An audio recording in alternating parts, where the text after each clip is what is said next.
Buongiorno e bentrovati a questa edizione del telegiornale di Telefriuli. Apriamo con un atto di sangue accaduto nella notte a Dignano, dove in un bar un 33enne albanese ha accoltellato un cittadino rumeno ferito fortunatamente in maniera lieve.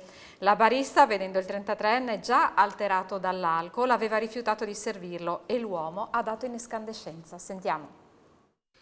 È successo qui al bar da Quest di Dignano, siamo in via Roma, l'accoltellamento che ha portato all'arresto di un 33enne albanese questa notte proprio a mezzanotte. Il 33enne albanese, che più volte aveva in realtà nel corso della giornata dato fastidio agli avventori e alla barista di questo locale, è tornato dopo già essere stato riaccompagnato a casa dai carabinieri una prima volta, era tornato però armato di coltello da casa, abita poco distante in realtà da qui, si è presentato alterato, ubriaco, armato di coltello e ha dato in escandescenze, aggredendo un cittadino rumeno che aveva tentato di difendere la barista appunto dalle angherie di questo 33enne albanese. I carabinieri, che già erano intervenuti per allontanare il 33enne, sono tornati sul posto e lo hanno arrestato. Ancora cronaca, parapiglia nella notte in via Cesare Battisti a Udine, dove alle 23 è scoppiata una lite fra tre cittadini extracomunitari che con ogni probabilità avevano assunto un'eccessiva quantità di alcol. Diversi cittadini hanno chiamato il 112 e sul posto sono intervenuti i carabinieri di Udine, che hanno trovato i tre stranieri. Uno di loro è stato denunciato per danneggiamento perché durante la lite è stata danneggiata la vetrata di un negozio etnico. Incendio poco prima delle 3 di oggi a Vencò, ad Olegna del Coglio, nel pubblico esercizio Vineria Vencò del Coglio. Il rogo, le cui cause sono in corso di accertamento, ha causato gravi danni alla struttura, completamente inagibile. A dare l'allarme sono stati i militari dell'esercito che erano in servizio in quella zona, al confine con la Slovenia, per strade sicure. Sul posto sono intervenuti i vigili del fuoco con la prima partenza del comando di Gorizia e l'autobotte sempre da Gorizia. Sul posto i carabinieri della compagnia di Gradisca di Sonzo, la Polizia Locale, la Polizia di Stato e anche le guardie giurate del Corpo Vigili Notturni. È una delle attività sul territorio più apprezzate. Mi spiace veramente molto per i gestori Daniele e Massimo, dice amareggiato l'ex sindaco Daniele Bernardis. Sono amici e gestiscono anche il ristorante a Corno di Rosazzo a Villa Nachini Cavassi. Soddisfazione viene espressa da Confartigianato del Friuli Venezia Giulia per la decisione del governo di confermare e rafforzare il fondo di solidarietà bilaterale per l'artigianato, che ha garantito la cassa integrazione durante il lockdown anche alle imprese della nostra regione. Sentiamo. Quasi il 96% di dipendenti e aziende del Friuli Venezia Giulia ha aderito al Fondo Solidarietà Bilaterale per l'Artigianato, che ha garantito durante il lockdown l'accesso alla cassa integrazione delle medie, piccole e microimprese. Lo fa sapere il presidente regionale di Confartigianato Imprese, Graziano Tilatti, esprimendo soddisfazione per il fatto che nell'ambito della riforma degli enti locali il fondo è stato confermato e rafforzato. Ora, dice Tilatti, dobbiamo vigilare sulla definizione delle aliquote contributive e delle prestazioni da erogare per valutare l'impatto sul costo del lavoro. Il presidente di Confartigianato evidenzia come l'ente bilaterale sia uno strumento che anche in Friuli Venezia Giulia si è rilevato essenziale per garantire la cassa integrazione nelle PMI durante i duri mesi di lockdown. La vita dell'ente, afferma Tilatti, era però a rischio per la volontà governativa di omologare tutti i settori all'interno della cassa integrazione INPS. Roma pensava così di contrastare l'elusione contributiva, ma avrebbe messo in ginocchio un sistema funzionante solo per la responsabilità di chi elude gli impegni. Il fondo è guidato a livello nazionale dal triestino Dario Bruni. Ha svolto un lavoro eccellente durante questo primo anno e mezzo di vita dell'ente, commenta Tilatti, tanto che ci siamo trovati ad affrontare le conseguenze del lockdown avendo già accantonato 300 milioni di euro, risorse cui ha contribuito significativamente il Friuli Venezia Giulia. Quanto alla riforma degli ammortizzatori sociali, Confartigianato del Friuli Venezia Giulia considera particolarmente rilevante il collegamento previsto fra le misure di sostegno al reddito e le politiche attive di lavoro con la valorizzazione del ruolo dei fondi interprofessionali della formazione continua. Ancora cronaca, una famiglia composta da madre, padre e 2 bambine di 8 e 11 anni si è trovata in difficoltà e al buio ieri sera lungo un tratto attrezzato del sentiero CAI 348 che scende dal Valò dei Cadorini nei Monti di Tor nelle Dolomiti friulane. La famiglia, italiana ma residente a Londra, in vacanza in Cadore, aveva intrapreso il lungo sentiero attrezzato olivato che dal Passo della Mauria sale fino a quota 2500 metri. La richiesta di aiuto è giunta alle 22:30 alla centrale Sores. 3 tecnici del soccorso alpino di Forni di Sopra hanno rintracciato i dispersi verso le 23:30 partendo dal versante fornese. Stavano tutti bene, anche se le bambine erano spaventate e infreddolite.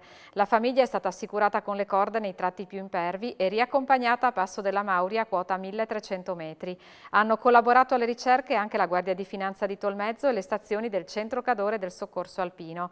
L'intervento si è concluso a luna di notte. Ieri verso le 21:30 i tecnici della stazione di Forni a Voltri hanno inoltre raggiunto 2 persone che scendevano dal rifugio Marinelli al rifugio Tolazzi, una delle quali è affetta dal morbo di Parkinson, che non riusciva a proseguire il sentiero. I 2 sono stati soccorsi e messi in sicurezza. L'intervento si è concluso alle 22:30. Vigili del fuoco ancora al lavoro nel Pordenonese dopo l'ondata di maltempo che si è abbattuta lunedì sera sul Friuli Venezia Giulia. Mentre i comandi di Gorizia, Trieste e Udine hanno terminato gli interventi ieri sera, quello di Pordenone sta operando senza sosta per rispondere alle centinaia di richieste ricevute. Sfiorano quota 300 gli interventi portati a termine in poco più di 36 ore dalle 12 squadre impegnate nelle operazioni. In supporto al personale del comando, dove sono stati raddoppiati i turni passando a turnazioni di 24 ore di lavoro, sta operando a Pordenone personale dei comandi dei Vigili del Fuoco di Bologna, Cesena, Cremona, Forlì, Reggio Emilia, Torino e Udine. A Trieste nella notte le raffiche di Bora hanno raggiunto i 74 km/h. Secondo le previsioni dell'Osmer ARPA, il vento sarà moderato al mattino e in calo nelle ore centrali. Anche domani mattina soffierà Borino, poi temperature massime in aumento in pianura. A causa del vento, stamattina i vigili del fuoco del Comando Provinciale di Trieste hanno portato a termine alcuni interventi per la messa in sicurezza, tra gli altri di finestre e recinzioni. E oggi la Regione firmerà la dichiarazione dello stato di emergenza regionale per impegnare le somme necessarie ad assistere la popolazione colpita dal maltempo la notte tra il 16 e il 17 agosto. Lo ha annunciato il vicegovernatore con delega alla protezione civile Riccardo Riccardi, che ha assicurato il pieno sostegno ai cittadini e alle imprese che hanno subito i danni degli eventi estremi avvenuti nei giorni scorsi. L'importo complessivo che verrà messo a disposizione ammonta a 100.000 euro. Appena verificatosi il fortunale che ha colpito vari punti del territorio, costringendo in particolare a evacuare 27 persone da un edificio di Azzano Decimo, è scattato l'intervento della Protezione Civile regionale ed è stata avviata la ricognizione sui danni. In dettaglio 94.000 euro andranno a beneficio della popolazione sfollata per la sistemazione provvisoria in strutture alternative agli alloggi danneggiati e non abitabili, importo questo da riconoscere alle amministrazioni locali coinvolte a ristoro delle spese sostenute. 3.000 euro saranno destinati al rimborso dei datori di lavoro per l'operatività dei volontari dipendenti e altre 3.000 euro serviranno al ripristino dei beni e dei materiali deperibili impiegati nella gestione della prima emergenza da parte della Protezione Civile regionale. Andiamo a Grado. La proroga delle concessioni demaniali torna al centro dell'attenzione amministrativa. Dopo l'estensione dei permessi fino al 2033, Grado viene citata dall'autorità garante della concorrenza e del mercato per una presunta violazione delle norme sulla libera concorrenza. Abbiamo solo applicato le leggi dello Stato, replica il sindaco Dario Raugna. Continua ad essere oggetto di discussione il tema delle concessioni demaniali. In questi giorni l'autorità garante della concorrenza e del mercato ha infatti segnalato nel suo bollettino settimanale una presunta violazione delle norme sulla libera concorrenza da parte del Comune di Grado relativa al rilascio delle estensioni delle concessioni fino al 2033. Il sindaco Dario Raugna respinge le accuse, mentre l'amministratore unico della Grado Impianti Turistici Alessandro Lovato chiede di costruire il percorso nel modo più corretto e professionale possibile. Abbiamo fatto riferimento solo ed esclusivamente alla norma dello Stato, la 145 del 2018. So che questa norma è in discussione in Consiglio di Stato, sezioni riunite, che il 13 di ottobre esprimerà un parere, quindi noi attenderemo quella sentenza. Nel frattempo abbiamo, ripeto, applicato una norma dello Stato e così facendo ci sentiamo garantiti. Non abbiamo mai fatto grandi proclami, è una situazione obiettivamente complessa, è una situazione che non si risolve né a livello locale, né regionale, né nazionale, in quanto in gran parte è qualcosa che dipende dalla normativa europea. Se vogliamo essere europei dobbiamo anche essere attenti a queste normative. Vediamo di costruire le cose in maniera corretta, nella maniera più professionale e attenta possibile. I colonos di Villa Caccia di Lestizza hanno ricordato con una serata speciale Philippe Daverio, recentemente scomparso, per 16 anni consecutivi presente alla rassegna friulana. Daverio si definiva militante dei colonos che considerava centrale di resistenza culturale. Sentiamo.